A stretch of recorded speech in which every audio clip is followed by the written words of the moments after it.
கர்த்தருடைய நாமத்துக்கு ஸ்தோத்திரம். இந்த நாளில் 1 பேதுரு 5வது அதிகாரம் 10வது வசனத்தை குறித்து நாம் பார்ப்போம். நித்திய வாழ்வுக்கான சில பாடுகள். சில பாடுகள் மரண வரை நீடித்தாலும் அவை கொஞ்ச காலம் பாடுகள் தான். ஏனென்றால் இயேசுவுடன் பரலோகில் என்றென்றும் நீங்கள் மகிழ்ச்சியோடு வாழ ஒப்பிடும் பொழுது பாடு அனுபவிப்பது கொஞ்ச காலம்தான். பரலோக ராஜ்யத்திலே பங்கு கொள்ள உங்களை அழைத்திருக்கிறார். சிறிது கால துன்பங்களுக்கு பின் அவர் உங்களை சீர்படுத்தி, உறுதிப்படுத்தி, வலிமைப்படுத்தி நிலைநிறுத்துவார். யூதருடைய நம்பிக்கை பாடுகள் என்றால், அதாவது நித்திய வாழ்க்கை என்றால் ஒருவருடைய வம்சவழி என்று சொல்லி அவர்கள் நினைத்தார்கள். வாரிசு இல்லாதிருந்தால் அதை துயரச் செயலாக யூதர்கள் கருதினார்கள். மரணத்துக்கு பின்பு தங்கள் உடல் அழிந்துவிடும் என்று பலர் நம்பினார்கள். பிரசங்கி 12:7, சங்கீதம் 104:29, யோபு 7வது அதிகாரம் 9-10 வசனத்தை வாசித்து பாருங்கள். பாடுகள், துன்பங்கள் வழியாக கடந்து போகிறவர்களுக்கு தேவன் தாம் செய்வதாக சொல்லியிருக்கிறவர்களை நாம் எண்ணி பார்க்க வேண்டும். சங்கீதம் 66:12, சங்கீதம் 66:12 நீங்கள் இந்த சோதனைகள் விளைவுகளை கவனியுங்கள். தேவன் தனது நோக்கத்தை அவர்களில் நிறைவேற்றிய போது அவர் போதும் என்று சொல்லி அவருடைய ஜனங்களை மிகுந்த ஆசீர்வாதத்திற்குள் என்ன செய்வார்? நடத்தி செல்வார். அதாவது இந்த சோதனை விளைவுகளை கவனிங்கள். தேவன் தனது நோக்கத்தை அவர்களில் நிறைவேற்றிய போது அவர் போதும் என்று சொல்லி அவருடைய ஜனங்களை மிகுந்த ஆசீர்வாதத்திற்குள் என்ன செய்வாராம்? நடத்தி செல்வார். இந்த பூமியிலே நாம் இருக்கும் பொழுது சோதனைகள் தொடர்ந்து செல்வதில்லை. வெப்பத்தில் நம்மை எவ்வளவு காலம் வைத்திருக்க வேண்டும் என்று தேவனுக்கு தெரியும்.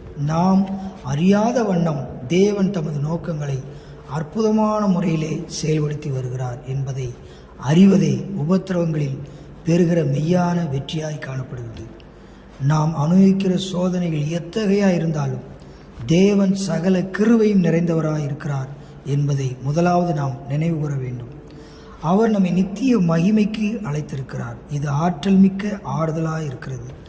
பாடுகள் கனப்பொழுதே, அதாவது கொஞ்ச பொழுதே நிகழக்கூடியவை. கிறிஸ்தவ குணநலங்களை நமக்கு கற்பிக்கவும் அதற்கு ஏற்றபடி நம்மை மாற்றி அமைக்கவும் பாடுகளை தேவன் அனுமதிக்கிறார். முதலாவது 1 பேதுரு 5:10 இருக்கிற சில 4 காரியங்களை பார்ப்போம். சீர்படுத்துதல் என்றால் ஆவிக்குரிய முதிர்ச்சியின் பண்புகளை அடைவதற்காக அவர் சீர்படுத்துகிறார். 2வது ஸ்திரப்படுத்துதல், நல்ல கிறிஸ்துவை அறிக்கை பண்ணவும் பாரங்களை சகிக்கவும் அவர் என்ன செய்கிறார்? ஸ்திரப்படுத்துகிறார். லூக்கா எழுதின சுவிசேஷம் 22:32 வாசித்து பாருங்கள். அதுக்கப்புறம் 3வது பலப்படுத்துகிறார். பிசாசை மேற்கொள்ள பரிசுத்த ஆவியினால் நம்மளை நிரப்பி என்ன செய்கிறார்? பலப்படுத்துகிறார். 4வது நிலைநிறுத்துகிறார். மூல மொழியில் அஸ்திவாரம் அர்த்தம், அதாவது அடித்தளத்தோடு தொடர்புடையதாக காணப்படுகிறது. தேவனுடைய குமாரனையும் அவருடைய வார்த்தையையும் ஒவ்வொரு விசுவாசியும் நிலையான இடத்திலே நாட்டப்பட வேண்டும். அதாவது தேவனுடைய குமாரனிலும் அவருடைய வார்த்தையிலும் ஒவ்வொரு விசுவாசியும் நிலையான இடத்தில் நாட்டப்பட வேண்டும் என்று தேவன் விரும்புகிறார். பாடுகள் நன்மையை தருகின்றன. நேர்த்தியாய் நம்மளை நடத்தி சீர்படுத்துகிறதாய் காணப்படுகிறது. பூமியிலே சந்திக்கும் துன்பங்கள் கொஞ்ச காலம் மாத்திரமே. பேதுரு எழுதிய நிருபத்திலே பார்க்கும் பொழுது தேவனுடைய மெய்யான கிருபைதான் என சாட்சி கொடுக்கிறார்.